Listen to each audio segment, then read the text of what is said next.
It's the season of Santa Claus, and it seems he's everywhere. Children anxiously await the arrival of Santa, who is, of course, bearing gifts.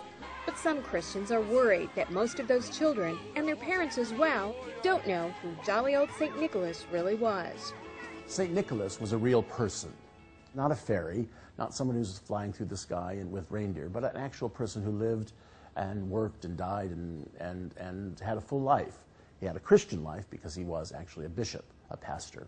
As Director of Communications for the Worldwide Anglican Communion, Canon Jim Rosenthal was always on the lookout for images of bishops. He says he was captivated by a 4th century bishop named Nicholas. Now Rosenthal helps lead an international movement urging churches to reclaim St. Nicholas. I believe that St. Nicholas and his tradition is something that needs to be recovered, and now. Rosenthal is founder of the UK-USA St. Nicholas Society.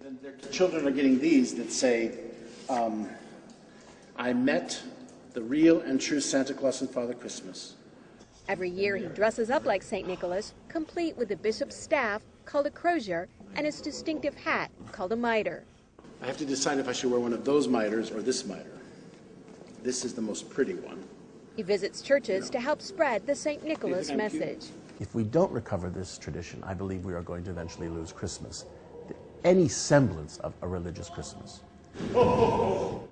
Nicholas was born in Asia Minor when the new Christian faith was beginning to spread across the Roman Empire. He came from a very wealthy family. His parents died at an early age. His uncle was a priest. That was the undivided church in those days. There was no Roman Catholic Church or other kinds of churches, one church. And he became a priest like his uncle.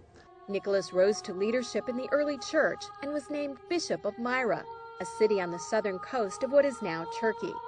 During a time of persecution by Roman Emperor Diocletian, Nicholas was imprisoned for his outspoken faith. He was eventually released and continued his ministry until his death on December 6th in the year 343. And he was known for his generosity and his goodwill because he was very rich. He literally, by the end of his life, gave away all of his fortune. Many stories talk about the fact that he was so generous that he became known as the gift giver. More and more churches in the U.S. and the UK are finding ways to keep the St. Nicholas stories alive. For example, the Episcopal Cathedral of Chicago hosted a special St. Nicholas exhibit. The stories of St. Nicholas are wonderful stories of a bishop who cared about his people, who cared very much about the poor. There are numerous tales of Nicholas doing good deeds, performing miracles, calming the seas, stopping famine, and rescuing children. Separating truth from myth can be difficult. My guess is that some of the fanciful stories that have moved into the realm of legend and miracle had their roots in very concrete acts of very real kindness and generosity. One of the most famous stories involves a poor family who couldn't afford marriage dowries for their 3 daughters. The parents were going to have to sell them off into slavery or into prostitution or whatever, and St. Nicholas came by the house at night and dropped off 3 bags of gold coins. Some legends say he secretly tossed the bags of gold through an open window, and one landed in stockings or shoes that were drying by the fire, thus launching the tradition of the Christmas stocking. Pawnbrokers have especially embraced the story. If you go to a pawnbroker shop, you'll see 3 gold balls. Those represent the 3 bags of gold, which we now turn into chocolate coins, that St. Nicholas threw through the window to save 3 girls from slavery or prostitution. Nicholas has been adopted by many groups beyond pawnbrokers. So many people love him, and so many people wanted him as theirs, that he's the patron saint of almost everything.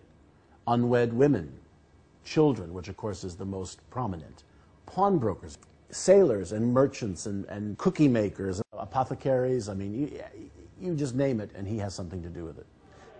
Many European countries have a long tradition of celebrating the feast day of St. Nicholas on December 6th. Then St. Nicholas evolved into Santa Claus and got all tied up with Christmas.